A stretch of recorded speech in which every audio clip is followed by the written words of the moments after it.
Bismillahirrahmanirrahim. Assalamualaikum warahmatullahi wabarakatuh. Ya teman-teman semua, kita kembali lagi ya. Kita lanjutin materi yang kedua, yaitu tentang mindset sukses marketing properti yang harus ditanam. Ini mungkin bagi teman-teman yang sering mendengar tentang materi mindset ya, ini adalah materi yang cukup sepele, tapi sebenarnya bukan cukup sepele, dianggap sepele gitu ya, tapi sebenarnya ini sangat penting gitu ya, karena banyak yang ketika di tengah jalan itu akan berubah haluan gitu ya, atau nggak berhasil dan sebagainya gitu ya. Nah itu banyak terjadi kayak gitu. Nah makanya oleh karena itu kita sampaikan di awal tentang mindset gitu ya, kenapa sih pentingnya mindset gitu ya. Nah ini mungkin teman-teman pernah ngalamin ya. Jadi kita di sini teman-teman kelasnya sama ya, kelasnya sama, gurunya sama, mentornya sama ya. Terus kemudian ilmunya juga sama yang di-share, terus kemudian prakteknya juga barengan dan sama. Ya tapi kenapa ada yang sukses di properti dan ada yang nggak sukses di properti gitu ya. Nah ini teman-teman ya, yang membedakan itu ya adalah mindsetnya gitu ya. Ini teman-teman bisa lihat ya bahwa manusia itu kan diciptakan oleh Allah Subhanahu Wa Taala, bahwa yang membedakan dengan hewan adalah hewan punya nafsu aja gitu ya, sedangkan manusia itu punya dikasih akal. Akal artinya dikasih otak, dikasih pikiran gitu ya. Ya kucing juga punya otak gitu, tapi nggak punya pikiran, nggak punya akal gitu ya. Nah manusia itu punya akal, dan yang membedakan manusia satu dengan yang lainnya adalah akalnya itu. Bagaimana mengoptimalkan, memaksimalkan akalnya gitu ya. Jadi kalau akal yang gak dimaksimalkan ya beda nanti antara yang satu dengan yang lain gitu ya teman-teman ya. Nah ini teman-teman bisa lihat ya bahwa pikiran itu akan terus bersinambungan dengan sampai nasib, bahkan sampai pikiran lagi muter aja terus gitu ya. Ini kita ambil contoh ini. Jadi pikiran itu ya itu akan mempengaruhi hati gitu ya. Nanti pengaruhi hati akhirnya akan mempengaruhi tindakan kita. Tindakan diulang-ulang terus akan jadi kebiasaan. Kebiasaan akan jadi karakter ya. Kemudian karakter akan menuju nasib. Nah, kita ambil contoh begini. Saya kasih contoh dua ya. Pertama, kalau pikirannya kita bahwa jualan properti itu miliaran, ratusan juta, siapa yang mau beli? Ya, DP-nya gede, cicilannya gede gitu lah. Wah ini apalagi pandemi, siapa yang punya duit gitu ya. Itu teman, wah ini segala macam ya. Akhirnya apa, hatinya nggak mau, nggak ikhlas untuk jualan properti ya. Akhirnya iklan pun jadi mager, bener nggak, jadi nggak rajin, jadi enggan untuk beriklan. Akhirnya apa, kebiasaan yang tadi mau ngiklan ditunda ya kan. Akhirnya jadi apa, jadi kebiasaan. Akhirnya jadi karakternya apa, nggak rajin ngiklan. Ya kalau nggak rajin ngiklan ya gimana mau closing, akhirnya nasibnya nggak closing gitu ya. Nah ini nasib sama rezeki itu beda teman-teman ya. Kalau rezeki itu udah diatur ya, sudah diatur oleh Allah Subhanahu Wa Taala dan dijamin ya, itu rezeki. Rezeki itu yang kita pakai, yang kita makan gitu ya. Nanti kita akan bahas di lain waktu tentang rezeki ya.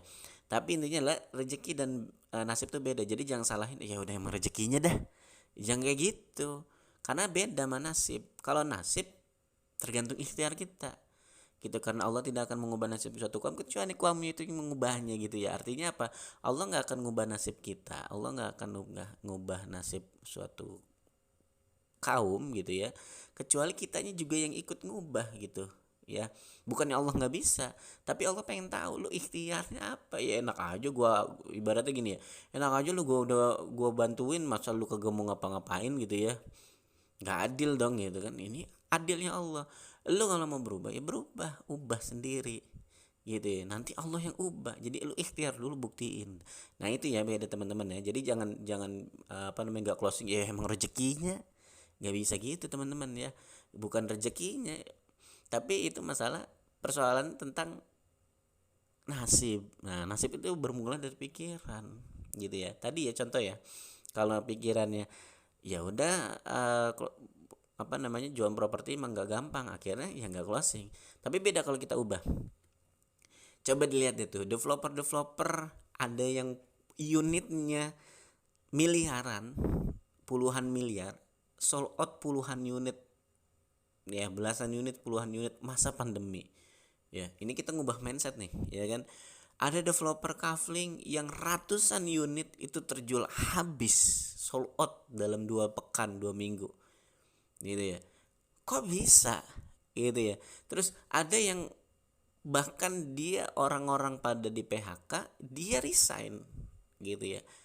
Dan dia fokus di properti, akhirnya menghasilkan terus sampai sekarang. Nah itu kan mindset ya teman-teman ya. Akhirnya apa, kita tanamin, oh bisa kok, bahkan sekalipun pandemi bisa jualan properti, kata siapa, gitu. Buktinya ada. Akhirnya kita rajin iklan, benar nggak?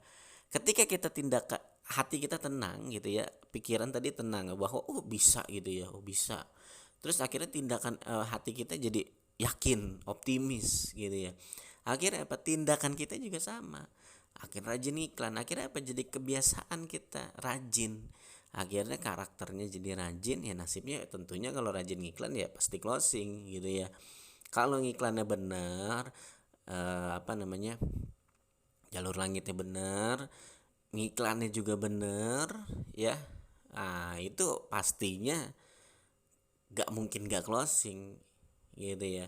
Karena ini logika semua teman-teman ya. Dalil-dalilnya juga masuk logika, masuk akal semua ya teman-teman ya. Tadi jangan salahin rezeki udah dijamin, tapi adalah nasib kita yang ubah, ikhtiar kita. Logikanya seperti itu, kita ngiklan, kita rajin, akan closing gitu ya teman-teman ya.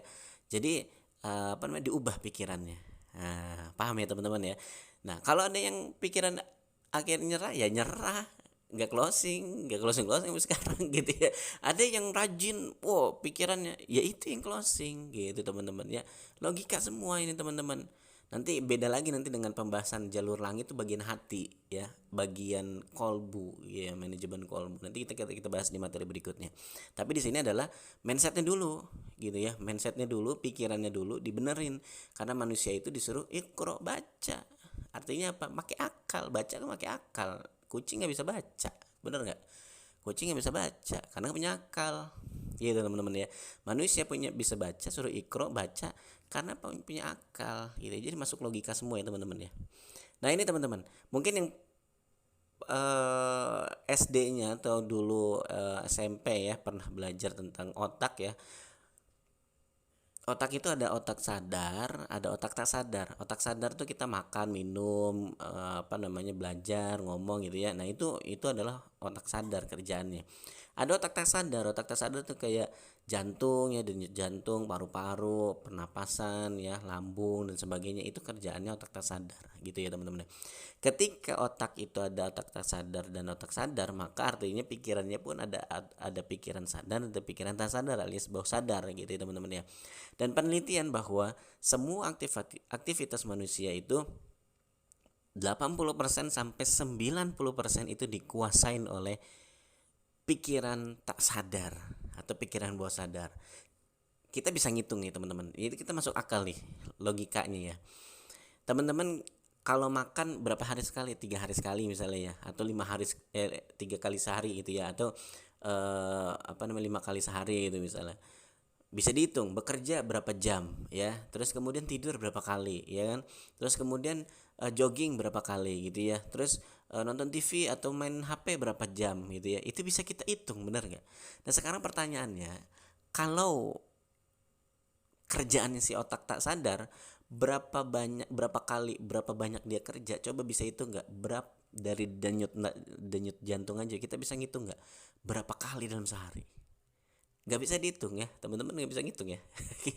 Butuh penelitian gitu ya, untuk butuh serius gitu untuk ngitung berapa banyak oksigen yang dialirkan kepada sel-sel ya, nutrisi ya, apa namanya, pemecahan molekul dari makanan sampai ke nutrisi untuk sel gitu ya, dari apa sampai glukosa gitu sampai masuk ke sel gitu kan.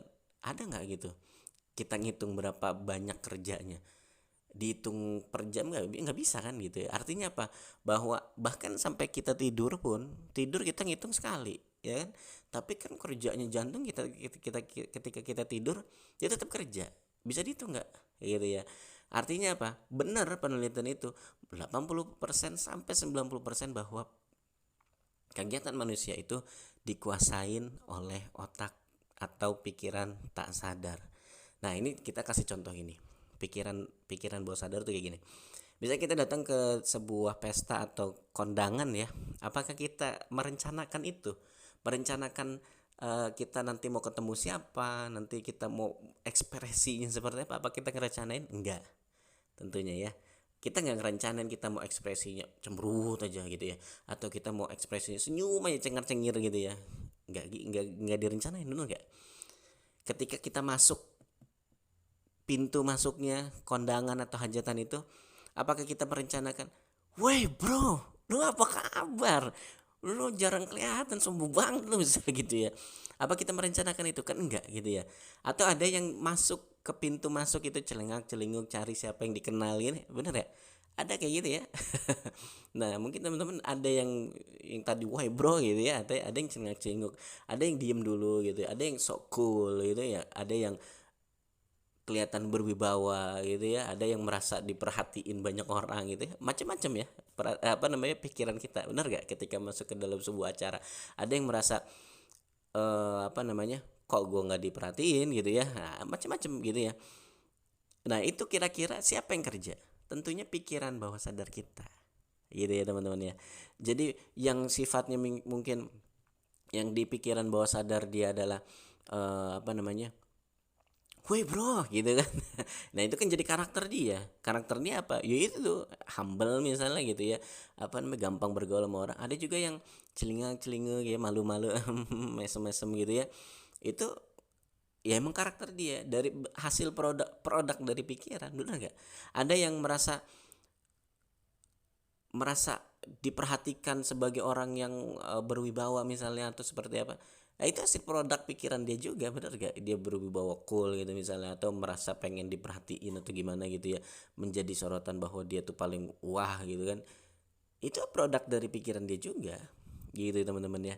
Jadi hasil produk itu jadi karakter, benar gak? Karakter jadi nasib. Nasibnya apa? Nasibnya disambut orang misalnya, woi bro iya apa kabar gitu kan, itu nasib kan gitu ya. Akhirnya bisa berteman dan sebagainya. Ada juga yang pemalu gitu ya, tapi di sini bukan pemalu salah atau enggak gitu ya. Pemalu itu juga dianggap wah ini anak sopan banget gitu ya, salaman sama orang tuanya gitu kan, salaman sama apa namanya, mas apa namanya, tamu-tamu gitu ya, ini anak sopan banget gitu. Itu nasib dia dikenal sopan. Satu, dia gampang. Ada yang nasibnya dia apa namanya, dikenal orang gitu ya, ada yang nasibnya dikenal sopan, ada yang nasibnya dia kenal berwibawa gitu ya, diseganin gitu ya. Itu nasib ya, hasil dari karakter produk dari pikiran. Paham ya teman-teman ya? Jadi semua itu berawal dari situ.